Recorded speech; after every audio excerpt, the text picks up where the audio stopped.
కాక్రోచ్ల భయం పట్టుకుంది. ఎందుకొచ్చిన ఇబ్బందని నిరసనలకు ముందే చర్చలు చేపట్టింది. E20 పెట్రోల్ మంటలు ఎగిసిపడక ముందే కేంద్రం అలర్ట్ అయిందా? మరి ఈ విషయంలో కేంద్ర మంత్రి నితిన్ గడ్కరీ చెప్పిన నిజమేంటి? E20 పెట్రోల్ పై డిజిటల్ ఉద్యమం సోషల్ మీడియా నుంచి రోడ్లపైకి వచ్చేలా ఉంది. బొద్దింకల పార్టీ స్ఫూర్తితో సోషల్ మీడియాలో E20 జనతా పార్టీ పేరుతో ప్రచారం మొదలవ్వడం, తెహసీన్ పునావాలా నేతృత్వంలో టీం భారత్ రంగంలోకి దిగడంతో ఈ వివాదం మరింత ముదిరింది. మా వెహికల్స్ టెస్టింగ్ మషీన్స్ కావు, మా జీవితాలు ప్రయోగశాలలు కావంటూ పోస్టులు పెడుతున్నారు. టీం భారత్ భారీ నిరసన ర్యాలీ చేయాలని డిసైడ్ అయితే E20 జనతా పార్టీ ఏకంగా పార్లమెంట్ ముట్టడికి పిలుపునిచ్చింది. ఇది అసలుకే ఎసురు పెడుతుందని ముందే గ్రహించిన కేంద్రం చర్చలకు సిద్ధమైంది. టీం భారత్ ప్రతినిధులతో కేంద్ర పెట్రోలియం, నేచురల్ గ్యాస్ మంత్రి హర్దీప్ సింగ్ పూరి చర్చలు జరిపారు. కేంద్ర మంత్రితో భేటీలో టీం భారత్ పలు డిమాండ్లు చేసింది. E20తో పాటు E10 ప్యూర్ పెట్రోల్ ను అందుబాటులోకి ఉంచాలంటున్నారు. పాత వాహనాల యజమానులకు ఎంపిక ఉండాలి అనేది వారి డిమాండ్. ఓవైపు హర్దీప్ సింగ్ పూరి E20కి సపోర్ట్ చేస్తూ మాట్లాడితే, కేంద్ర మంత్రి గడ్కరీ ఇప్పుడు 2 నుంచి 6% మైలేజ్ తగ్గుతుందని నిజం ఒప్పుకోవడంతో వాహనదారుల గుండెల్లో రైళ్లు పరిగెడుతున్నాయి. అసలే E20 పై ప్రజలు ఫుల్ కన్ఫ్యూజన్ లో ఉన్నారు. ఇప్పుడు ఇద్దరు కేంద్ర మంత్రులు తలో మాట మాట్లాడేసరికి E20 పై భ్రమలు మరింత పెరిగాయా? ఈ గందరగోళంపై కేంద్రం ఇచ్చే క్లారిటీ ఏంటి?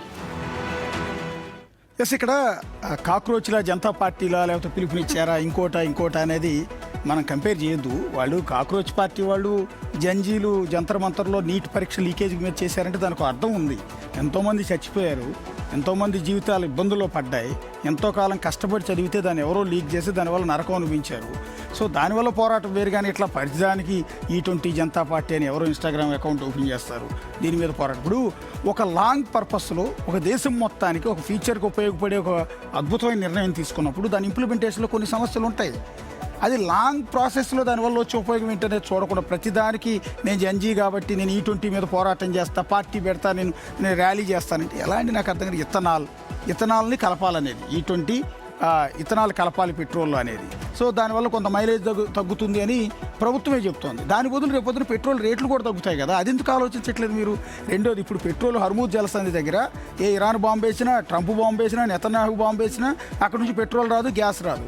దాంతో పెట్రోల్ బంకుల దగ్గర పొలోమంటూ క్యూ లైన్లు, ఒక్కొక్కళ్ళు అయితే ఇంట్లో ఉన్న బిందులు చెంబులు కూడా తీసుకొచ్చి పెట్రోల్ దాచుకుంటారు. ఎందుకు ఆ పరిస్థితి వస్తుంది? అక్కడెక్కడో బాంబు పడితే పెట్రోల్ ఎందుకు ఆగిపోతుంది? అది ఇథనాల్ లాంటిది లోకల్గా తయారవుతుంది. చెరుకు ఫ్యాక్టరీలో వచ్చే పిప్పిలోంచి ఇథనాల్ తయారు చేస్తారు.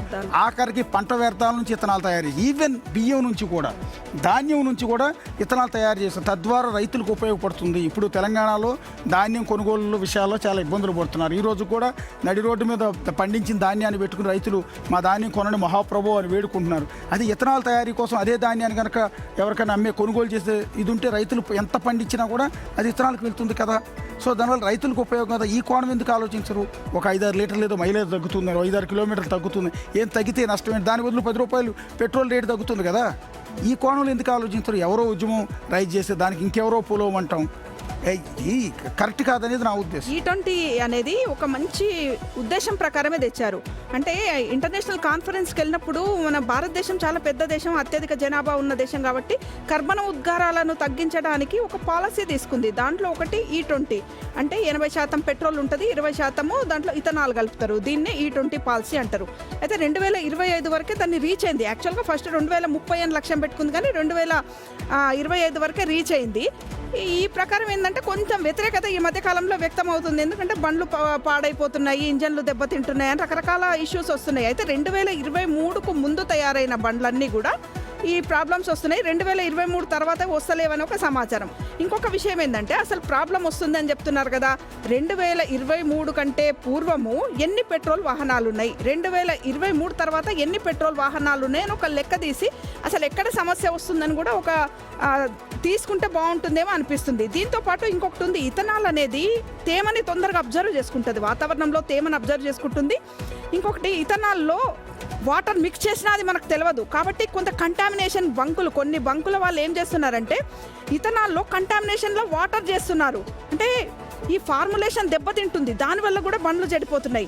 అది మొత్తం కూడా కలిసేసి E20 పాలసీకే పెద్ద ఎదురుదెబ్బగా నిలుస్తుంది. కాబట్టి అసలు బంకుల్లో ఫార్ములేషన్ ఏంది, కంటామినేషన్ ఏంది అని ఈజీగా ఎవరైనా ఒకరు వాహనదారులు తెలుసుకునే విధంగా ఒక చర్య చేపట్టాలి. ఎంత పర్సెంట్ ఏది ఉంది, ఎంత పర్సెంట్ ఏది ఉంది అని ఈజీగా తెలుసుకుంటట్టు. ఇంకొకటి, ఇథనాల్ వల్ల 2 నుంచి 6% మైలేజ్ తగ్గుతుందని మంత్రి గారు చెప్పారు. 30% పొల్యూషన్ తగ్గుతుందని కూడా చెప్పారు. మనం ఏం చెప్పాలంటే 30% పొల్యూషన్ తగ్గుతుంది అనేది చూడాలి. ఎందుకంటే రోజు రోజుకి ఏంది ఓవెన్ అయిపోతుంది, కాలుష్య భరిత ఓవెన్ లాగా తయారైపోతున్న నేపథ్యంలో 30% కాలుష్యం తగ్గుతుందంటే చాలా మంచి విషయము, ఇట్లాంటి స్వాగతించదగ్గ విషయం. కాబట్టి చిన్న చిన్నవి ఉంటాయి సమస్యలు, ఎట్లా ఓవర్కమ్ కావాలని కూడా ప్రభుత్వం చూడాలి. కొంచెం అదనపు భారం పడుతుంది అని కూడా అంటున్నారు. కాబట్టి అదనపు భారం జేబుకు భారం కాకుండా కొంచెం ధరలు కూడా ఇథనాల్ కలిపినందుకు తగ్గిస్తే బాగుంటుందని నాకు అనిపిస్తుంది. ఇప్పుడు అదే మెయిన్ డిమాండ్ కూడా. ఎందుకంటే ఇథనాల్ కలుపుతున్నారు, పెట్రోల్ కాస్ట్ తగ్గుతుంది, కానీ తగ్గాలిగా, తగ్గట్లేదు. ఎందుకు తగ్గట్లేదని ఇంకా కాక్రోచ్ జనతా పార్టీ చేసింది నీటికి సంబంధించి, విద్యార్థుల భవిష్యత్తుకు సంబంధించి. కాబట్టి దానికి ఏదైనా కొంత మైలేజ్ వచ్చింది. కానీ ఇప్పుడు అది మైలేజ్ వచ్చింది కాబట్టి ప్రతిదానికి E20 జనతా పార్టీ, రేపు ఇంకేదైనా వస్తే కనుక దానికి సంబంధించి some X Janata party, Y Janata party అంటే ప్రతిదానికి ప్రజల నుంచి ఆదరణ రాదు. దానికి ఒక ఐడెంటిటీ ఉంటుంది. ఇక కేంద్ర ప్రభుత్వం సరే మైలేజ్ తగ్గుతుందని అంగీకరించారు, ఏ విధంగా ఉంటుందని చెప్పారు. ఇంజన్ పాడైపోతున్న దాని గురించి కూడా క్లారిటీ ఇచ్చేసేయండి.